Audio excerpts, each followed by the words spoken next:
একজন বাবা বৃদ্ধাশ্রমে বসে ছেলে মেয়েদের অভিশাপ দিয়েছেন এবং বলেছেন তার সন্তানরা যেন তার মৃত্যুর পর লাশটাও না ছুঁইতে পারে। সম্প্রতি এটি মিডিয়া ভাইরাল হয়েছে। ঘটনাটি আমাকে গভীরভাবে ভাবিয়েছে। আমার মেয়েও আমার কথা শুনে না। ছেলে মেয়ে এবং বাবা মায়ের উদ্দেশ্যে একটু নাসিহা করবেন প্লিজ। প্রিয় দর্শক, বিভিন্ন মিডিয়া মারফত এই ঘটনাটি আমাদেরও চোখে পড়েছে এবং বাবার সে কান্না ভেজা চেহারা, মলিন চেহারা, সেটি আমাদেরও চোখে পড়েছে। এ যুগে নিজের সন্তানকে মানুষের মতো মানুষ বানানোর মতো কঠিন কাজ আরেকটি সম্ভবত নেই। গোটা বিশ্বের চতুর্দিকে তাকালে আপনি দেখতে পাবেন আমাদের সন্তানদেরকে আধুনিক, ক্যারিয়ারিস্টিক, শিক্ষিত করবার নাম করে নানাভাবে তাদের মোরালিটি ধ্বংস করে দেওয়া হচ্ছে। সন্তানদেরকে পশ্চিমা পৃথিবীতে তো নিয়মিত বাবা মা থেকে দূরে সরাবার বিভিন্ন আয়োজনই করা হয়। অর্থাৎ বাবা মার সাথে সামান্য কোনো মনোমালিন্য হলেও কর্তৃপক্ষ বা প্রশাসন সেটাকে কেন্দ্র করে বাবা মা থেকে তাদেরকে বিচ্ছিন্ন করবার বহুবিধ উদ্যোগ নেয়। কখনো সেটাকে মিটমাট করার, মীমাংসা করবার উদ্যোগ নেয় না। আল্লাহ তাআলা সাধারণ অন্য মুসলমানদের ক্ষেত্রেও বলেছেন ওয়াসলুহু খায়র, মীমাংসা উত্তম। আল্লাহ বলেছেন ফাসলিহু বাইনা আখাওয়াইকুম, তোমরা মুসলমানরা পরস্পরের মধ্যে মীমাংসা করবার চেষ্টা করো।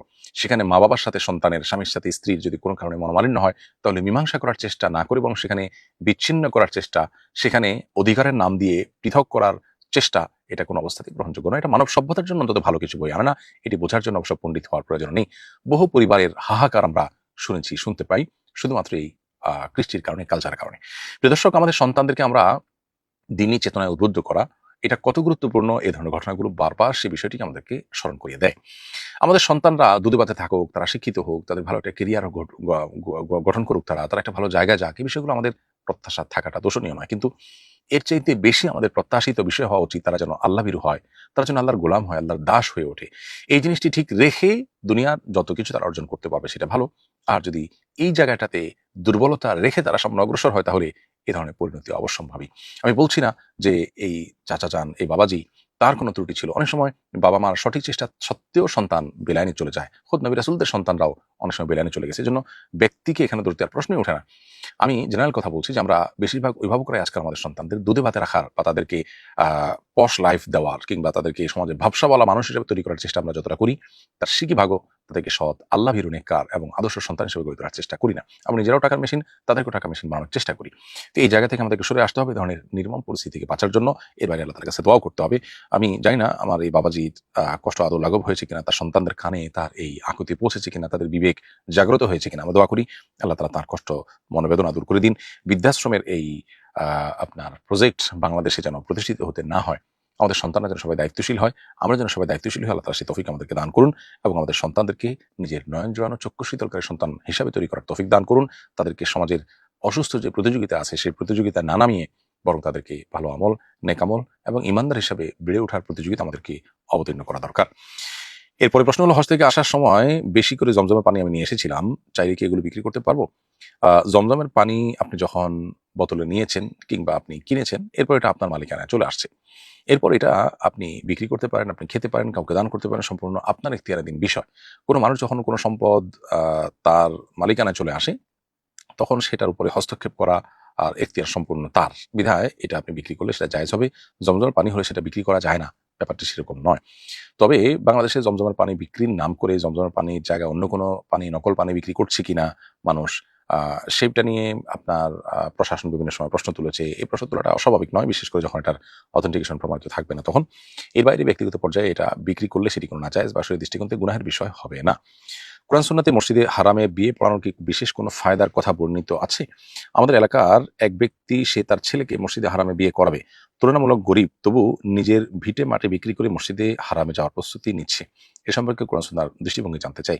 মসজিদে হারামে বিয়ে পড়ানোর আলাদা কোনো নির্দেশনা কিংবা আলাদা কোনো ফজিলতের কথা কোরআন বা হাদিসের কোথাও বর্ণিত হয়নি। তবে মসজিদে হারামের বারাকাহ বা বিশেষ কল্যাণ সেটা তো সন্দেহের ঊর্ধ্বে প্রমাণিত। বিধায় কেউ যদি সেখানে বিয়ে পড়াতে চায়, তো সেক্ষেত্রে সেটা মৌলিকভাবে কোনো মন্দ বিষয় হবে না, বরং সেটি করতে পারে। কিন্তু সেটা যেহেতু আলাদা কোনো নির্দেশনা তার জন্য কোরআন হাদিসে নেই, বিশেষ করে কেউ উমরায় গেল, হজে গেল, তার সাথে এটা প্ল্যান করলো, সেটা ঠিক আছে। কিন্তু শুধু বিয়ে পড়ানোর জন্য সেখানে যাওয়া এবং তার জন্য বিশেষ করে ভিটেমাটি বিক্রি করে চলে যাওয়া, এটা শরিয়া নির্দেশিত বিষয় হবে না। আপনি উমরা করতে গেছেন, সাথে এটা করলেন, পরিবার সহ উমরা করতে গেলেন, পাশাপাশি এটা করলেন, সেটা হতে পারে। কিন্তু এর বাইরে আপনার সহায় সম্বল বিক্রি করে আপনি সেখানে যাচ্ছেন শুধু বিয়ে পড়ানোর জন্য, বিষয়টা অবশ্যই ভাববার যে শরিয়া আমাকে এরকম নির্দেশনা আদৌ দিয়েছে কিনা। এর চাইতে গুরুত্বপূর্ণ খরচের খাত আমার জন্য রয়েছে। অতএব এ সমস্ত বিষয়ে আমাদের মাত্রা জ্ঞান থাকতে হবে এবং যেখানে শরিয়া যেটাকে যতটুকু রেখেছে, যেটা জায়েজ একটা কাজ, সেটার জন্য আপনি এত বেশি টাকা খরচ করবেন যেটা হয়তো পরবর্তীতে আপনার কষ্টের কারণ হতে পারে, শরিয়া দৃষ্টিকোণ থেকে সেটা প্রশংসনীয় বিষয় হতে পারে না। তবে ব্যক্তির যদি সেরকম শক্তি সামর্থ্য থাকে, আর যেটা বললাম যে উমরা পাশে সেটাকে তিনি করতে চান, সেটা হতে পারে। দীর্ঘদিন ধরে আমি জিনের আসর সংক্রান্ত একটি সমস্যায় আক্রান্ত। একজন কবিরাজ বলেছেন তিনি একটি স্বর্ণের আংটি পরিয়ে দিবেন। এটি ব্যবহার করলে নাকি আমি সুস্থ হয়ে যেতে পারি। পুরুষের জন্য তো মনে হয় স্বর্ণ ব্যবহার করা জায়েজ নয়। চিকিৎসার প্রয়োজনে ব্যবহার করতে পারবো কিনা? প্রিয় দর্শক, শরিয়া যদি কোনো কিছু আমাদের জন্য নিষিদ্ধ করেন, সেটা আমাদের জন্য কল্যাণকর হয়, সেই নিষেধাজ্ঞা মেনে চলার মধ্যে। স্বর্ণ পুরুষদের জন্য ব্যবহার করতে শরিয়া নিষেধ করেছে। আমি জানি না এখনো বৈজ্ঞানিক কোনো গবেষণায় পুরুষদের জন্য স্বর্ণ কোনোভাবে ক্ষতিকর প্রমাণিত হয়েছে কিনা। বৈজ্ঞানিকভাবে প্রমাণিত হয়েছে কিনা এই প্রশ্নটি এজন্য আনছি যে আমরা আজকাল কোরআন হাদিসের কোনো আদেশ নিষেধের পক্ষে বা অনুকূলে যদি বৈজ্ঞানিক কোনো গবেষণা পাই, তখন সেটি আমাদের ঈমানকে অনেক বেশি বৃদ্ধি করে দেয়। জাস্ট এটুকু। বাকি কোরআন হাদিসের চাইতে বড় প্রমাণের মূলসূত্র বা মাপকাঠি আর কোনো কিছু পৃথিবীতে নেই। বিজ্ঞান যা বলে তার সবকিছু যে সঠিক তা নয়, বা বিজ্ঞান সকল সমস্যার সমাধান দিতে পারে যে তাও কিন্তু নয়। তারপরও জাস্ট আমি বলছি যে কোরআন হাদিস যদি কোনো কিছুকে নিষেধ করে, তাহলে সেটা আমাদের জন্য কল্যাণের। সেটা নানা বিষয় নানা সময় প্রমাণিত হয়, অনেক সময় প্রমাণিত হতে হয়তো বিলম্ব হয়। 1450 বছর আগে নবী সাল্লাল্লাহু আলাইহি ওয়াসাল্লামের বহু আদেশ নিষেধ এবং নির্দেশনার সুফল বিভিন্ন গবেষণার আলোকে এখন আমাদের কাছে ক্লিয়ার হয়েছে। কিন্তু তখনকার মানুষের কাছে ক্লিয়ার ছিল না। বিধায় স্বর্ণ পুরুষের জন্য ব্যবহার করা নিষিদ্ধ, এ বিষয়টি সুপ্রমাণিত, এবং পুরুষের জন্য এটা ব্যবহার করা ক্ষতিকর। সেটা দুনিয়ার ক্ষতি হোক, আখিরাতের ক্ষতি হোক, ক্ষতিকর সন্দেহাতীতভাবে। বিধায় পুরুষের জন্য এটা ব্যবহার করা জায়েজ নয়। এবং আজ হোক কাল হোক সেটি প্রমাণিত হবেই আমাদের কাছে যে কোরআন হাদিস যা নিষেধ করেছে তা আমাদের জন্য ক্ষতিকর। বিধায় এটা থেকে আমাদেরকে বেঁচে থাকতে হবে। এমনকি চিকিৎসার প্রয়োজনেও এটি আপনি করতে পারেন না।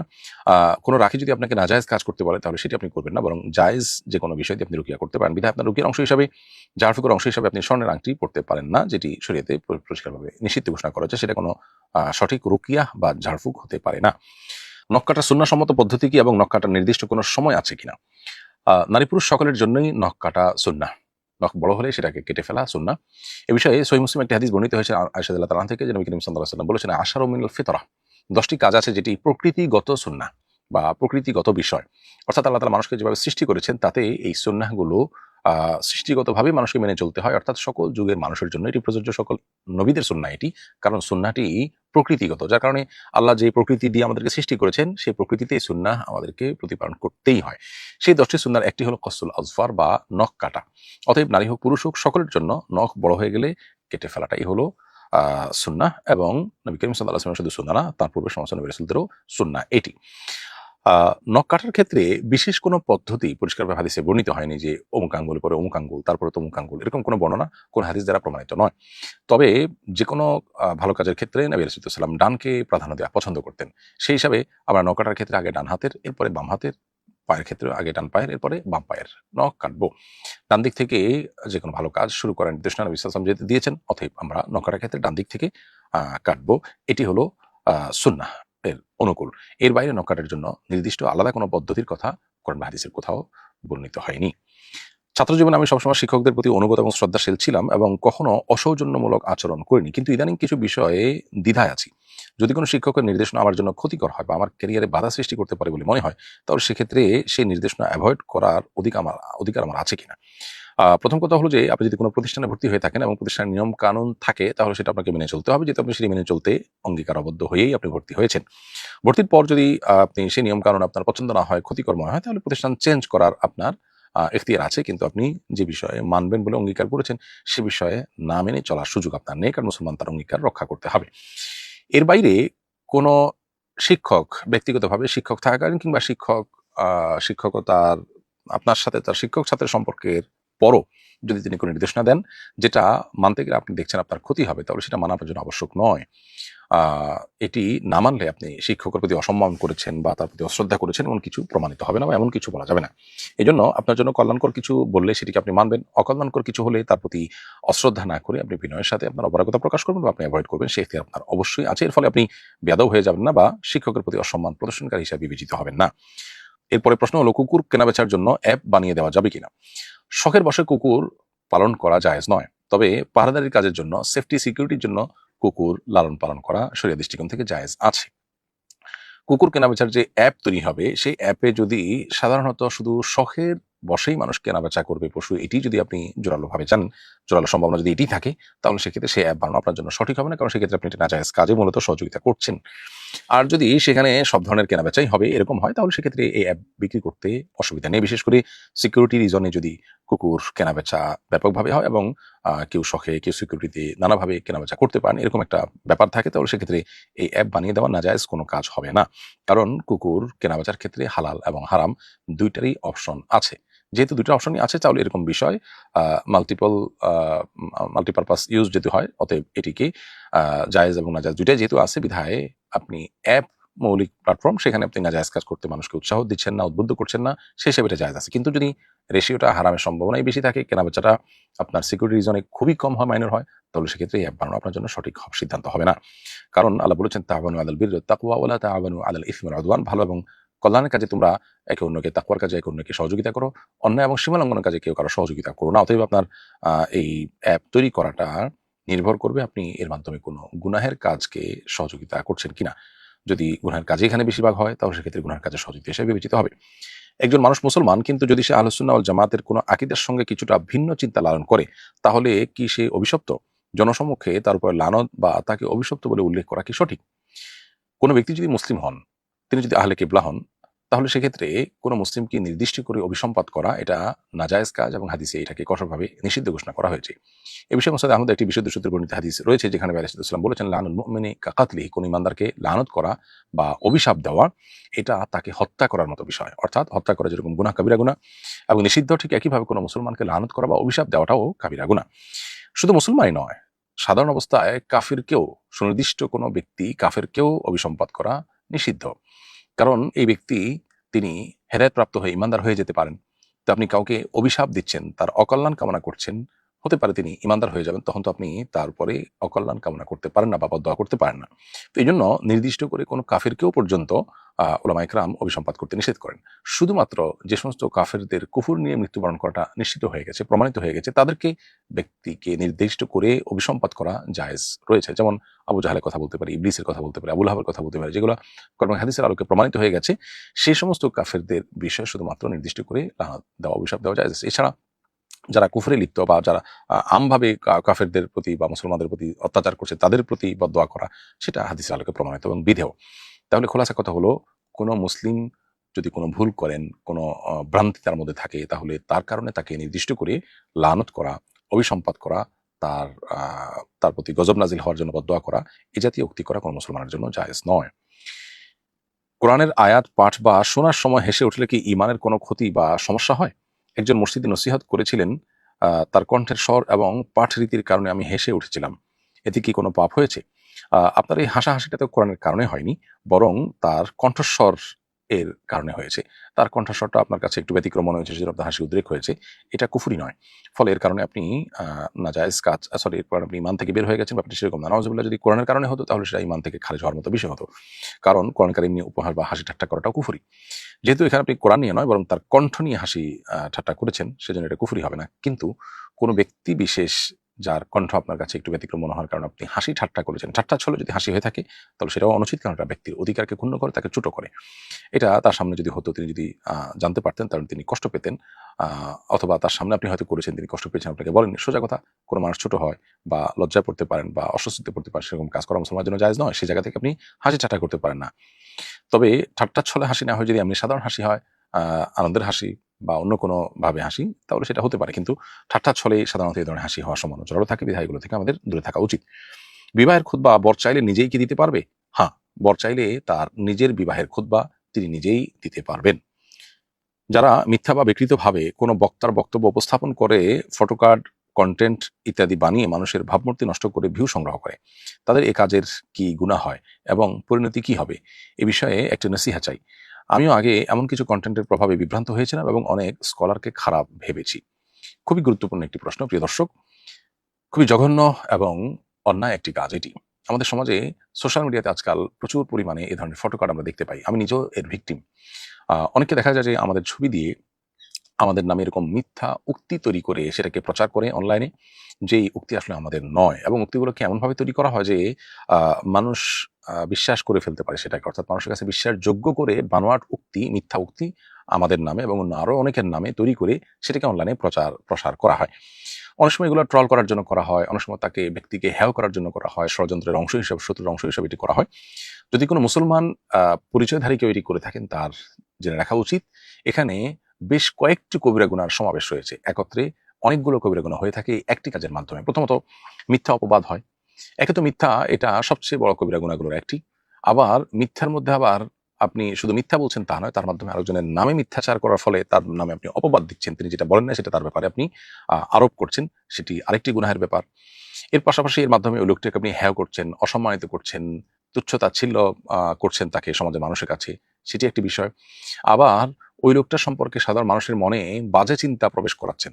আপনার এই জঘন্য কর্মের কারণে আপনি ফটোকার্ডে বা তার উক্তি হিসাবে যেটাকে আপনি এস্টাবলিশ করছেন, এর ফলে মানুষ ওই ব্যক্তি সম্পর্কে ভুল ধারণা পোষণ করে মানুষ গুনাহগার হবেন বা মানুষ ভুলের মধ্যে থাকবেন, বিভ্রান্তিতে পড়বেন। মানুষকে গোমরাহ করার, বিভ্রান্তিতে ফেলার যে গুনাহ সেটাও আপনার হবে যদি আপনি মুসলিম হয়ে থাকেন। তবে ওলামা ইকরামের ব্যাপারে এই ধরনের ফটোকার্ড তৈরি করে তাদেরকে তাচ্ছিল্য করার বা তাদেরকে হেয় করার যে ব্যর্থ প্রচেষ্টা করা হয়ে থাকে, এটি মোস্ট প্রবাবলি ইসলাম বিদ্বেষী গ্রুপ এর দ্বারা হয়ে থাকে। যাদের মধ্যে আল্লাহর ভয় নেই, আখিরাতের ভয় নেই, তারা যদি এই কাজটি করেন তো আমরা বলতে চাই তাদের বিবেক অন্তত তাদেরকে বাধা দেওয়ার কথা। আপনার সাথে কারো শত্রুতা থাকলে আপনি যা খুশি তা করতে পারেন না। আপনি একটি অন্যায় কাজ অন্তত করতে পারেন না, লোকটির প্রতি অবিচার আপনি অন্তত করতে পারেন না। আমরা অবশ্য মুসলমান, আমাদেরকে কোরআন শিক্ষা দিয়েছে। আল্লাহ বলেছেন, ওয়ালা ইয়াজরিমান্নাকুম শানাআনু কওমিন আলা আল্লা তা'দিলু ই'দিলু হুয়া আকরাবু লিত্তাকওয়া। কোন সম্প্রদায়ের প্রতি তোমাদের কোনো কারণে শত্রুতা থাকতে পারে, এর মানে এই নয় যে তোমাদের এই শত্রুতার কারণে তার প্রতি কোনো অবিচার করা তোমার জন্য হালাল হয়ে যাবে। বরং বেইনসাফি করা তোমার জন্য কোনো অবস্থাতে জায়েজ নয়। সবসময় ইনসাফ বজায় আমাদেরকে রাখতে হয়। কোরআন কিন্তু সেই নির্দেশনা আমাদেরকে দিয়েছে। অতএব আমরা যদি মুসলিম পরিচয় দিয়ে থাকি তাহলে সেক্ষেত্রে যত বড় শত্রুই হোক না কেন তার নামে মিথ্যা উক্তি বানিয়ে সেটা দিয়ে ফটোকার্ড তৈরি করে অনলাইনে মানুষকে বিভ্রান্ত করা, এটা নাজায়েজ এবং গুনাহের কথা।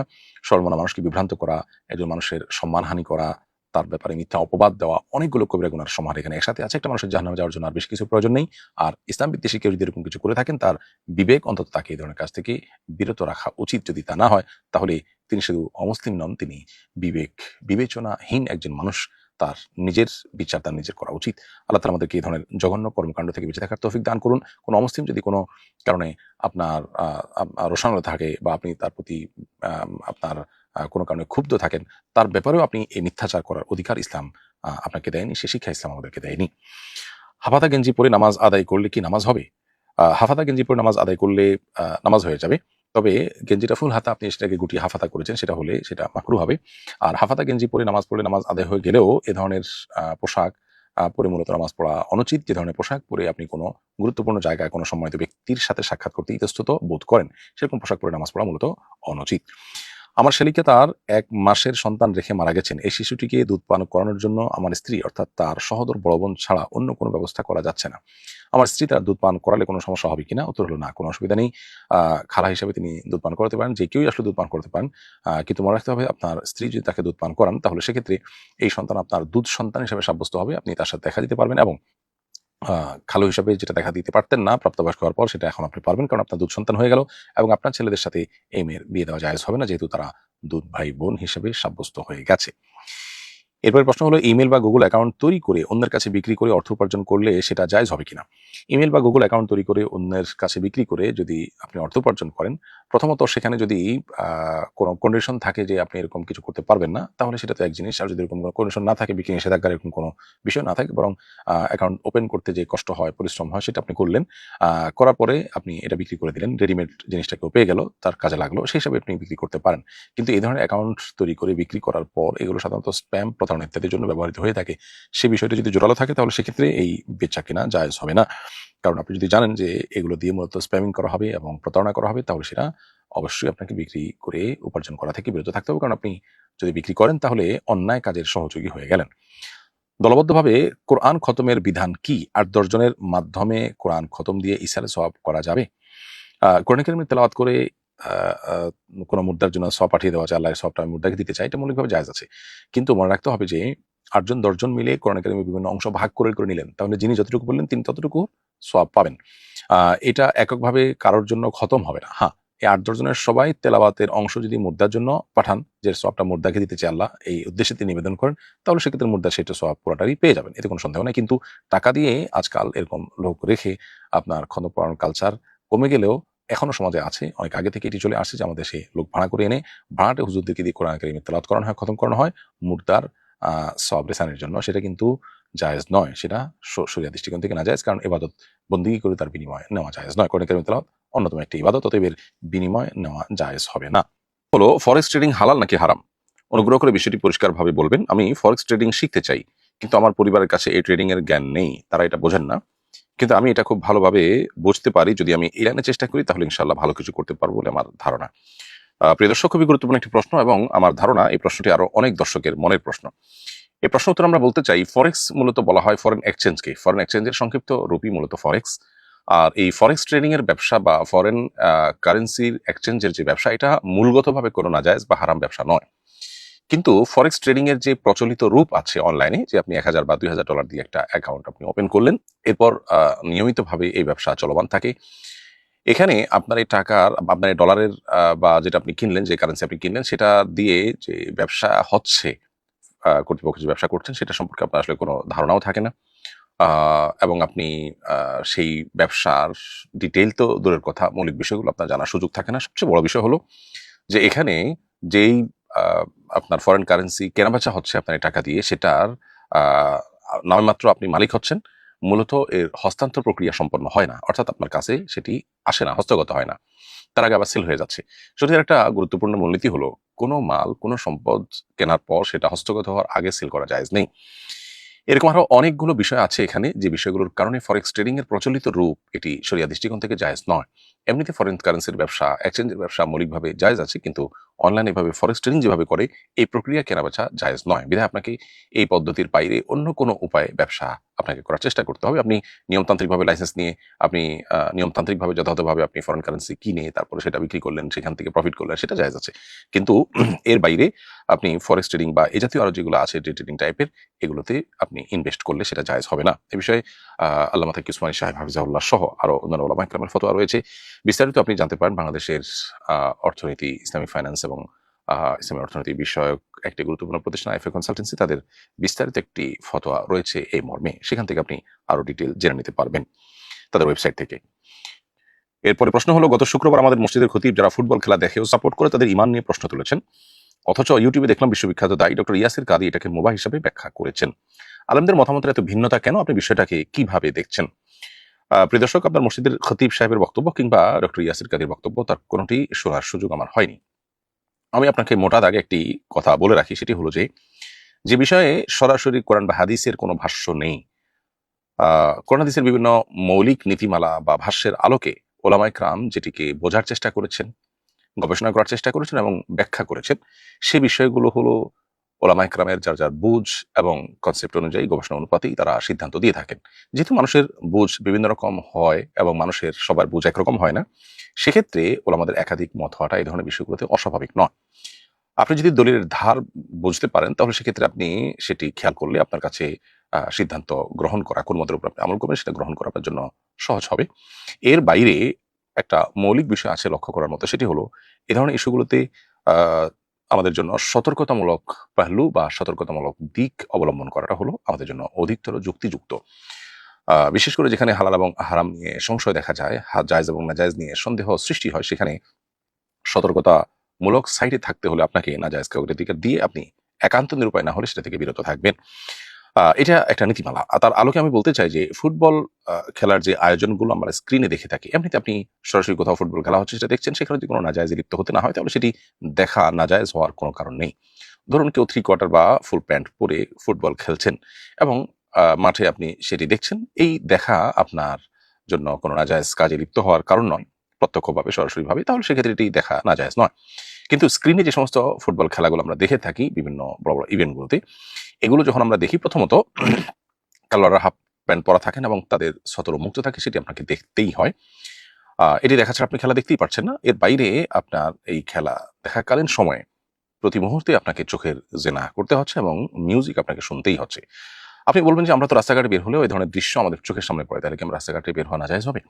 উত্তর হলো যে রাস্তাঘাটে বের হওয়া আর এই খেলা দেখার জন্য স্ক্রিনের সামনে বসা, এ দুটি কিন্তু এক জিনিস নয়।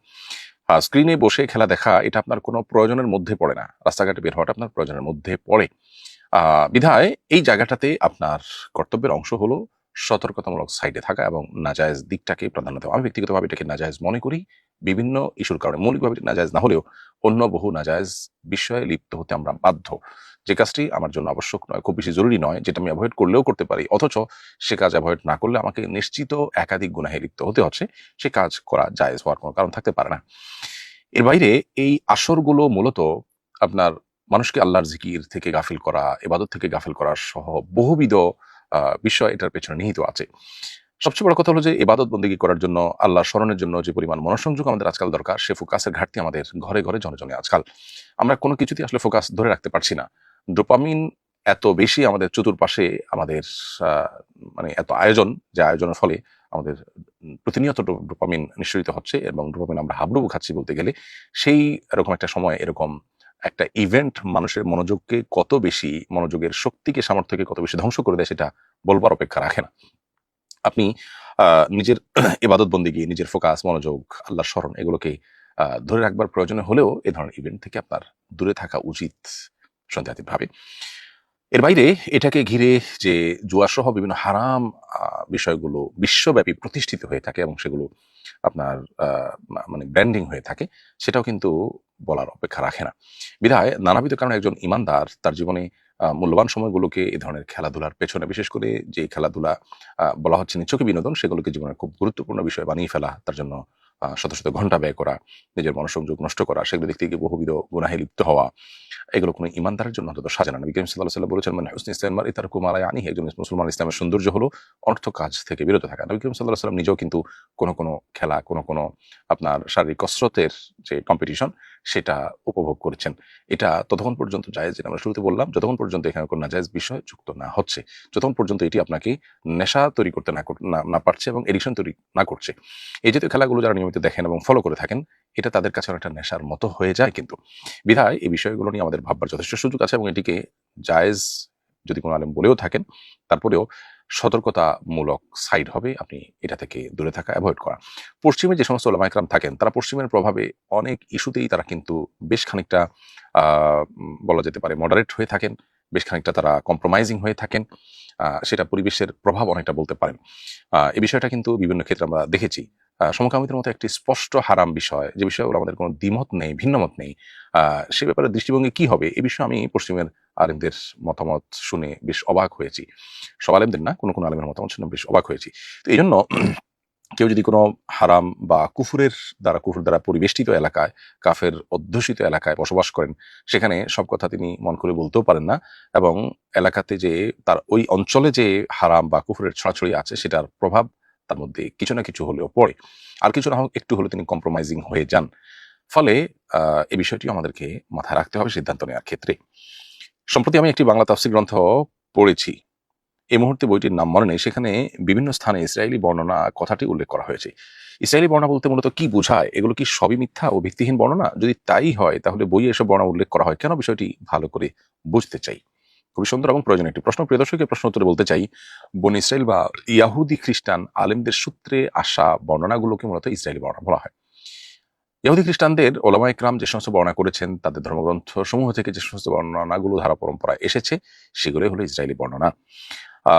ইসরায়েলি বর্ণনার সব যে বাতিল তা কিন্তু না। ইসরায়েলি বর্ণনার মধ্যে সত্য আছে, মিথ্যাও আছে, সঠিক আছে, ভুলও আছে। ইসরায়েলি বর্ণনার সঠিক এবং ভুল নিরূপণ করার মাপকাঠি হলো কোরআন এবং হাদিসের সাথে তার সামঞ্জস্যতা থাকা না থাকা।